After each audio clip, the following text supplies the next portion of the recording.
Hi, welcome back to my channel. This week's video is all on the rotational schema and is another video in my schemas playlist, which I'll link above now, and it's also in the description box below. What I've done is created a playlist that gives you, the first video gives you a good overview of what the schemas are and why they're important for us parents to understand. So I suggest you watch that one first. And then I've created a little individual video for each schema that gives you some ideas of activities and resources that you can provide your child with if you have observed that they're going through that schema.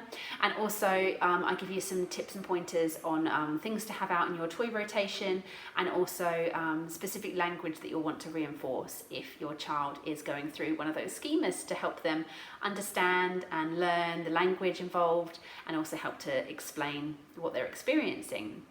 So the rotational schema essentially is about exploring the movement of things that spin or twirl or move or roll, and that includes themselves. This manifests itself with your, you might notice your child liking to run around in circles or twirl themselves around until they fall over. But it's also about objects that do those things as well. So you might notice that your child has a fascination with things with wheels, and that will alert you to the fact that possibly they're in the rotational schema. Some activities that you might like to try or have out for your child if you feel that they're in the rotational schema is a variety of toys that have wheels. So it could be smaller objects, small toys with wheels, like little train track sets, bigger kind of dump trucks. It could be ride-on toys that have wheels as well. I know that particularly Oscar, when he's going through a rotational schema, he loves to tip his ride-on car up on its side and just spin the wheel round and round and round and round. So having like a ride-on toy is useful here. We have this Vegas truck that Oscar loves. The wheels are really, really lovely, and he just loves spinning those around as well. So those toys that have wheels are really important in the rotational schema. You might also notice that your child has increased engagement in books about things that have wheels. So Oscar will go through stages where he really picks up on bicycles in storybooks, and will say bike whenever he sees one, because he's going through that rotational schema, and that wheel that he's noticing in the physical sense of his toys, he's also noticing in a more abstract sense in his books, and that's all just building on that schema. You might also have some spinning toys, so spinning tops and things like that, or those little wooden spinning top things. They're very, very cheap to buy.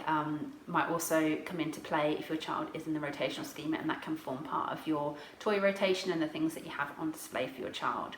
You might also notice that your child has a fascination with the washing machine on its spin cycle. So I'm always conscious we have our washing machine in a cupboard with doors.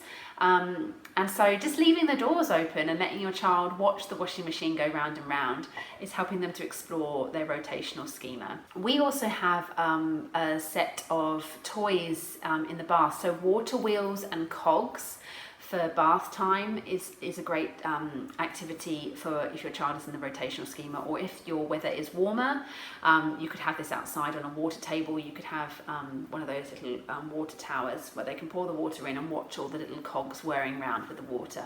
That's a really lovely activity for the rotational schema. And we have the Boone cogs. I'll link them down below. They're great because you can manipulate them, and as your child gets older, they can learn how to kind of piece the cogs together to make it all work when the water's poured in. So that's really going to support the rotational schema, and I can see that being a toy that has real longevity. Another activity for the rotational schema that kind of often is frustrating for us parents is children wanting to turn the taps. If you're noticing that your child is obsessed with turning the taps on or turning the taps off, probably not as much off but more on, they're probably going through their rotational schema. So it might be worth, when they're in the bath, allowing them, when you've got control over the temperature of the water, to do that. and do it safely, and explain to them, you know, that the tap gets hot as well for safety reasons. But it's about not trying to fight your child's natural urges, but give them the opportunity to do it in a safe way. So turning taps on and off is all part of the rotational schema, and is all you know, a life skill, a practical skill that we all do.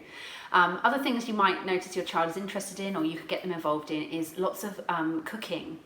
So lots of things that you'll notice that you do in cooking involve rotation. So food processors, blenders, NutriBullets, whisking, mixing, rolling out pastry.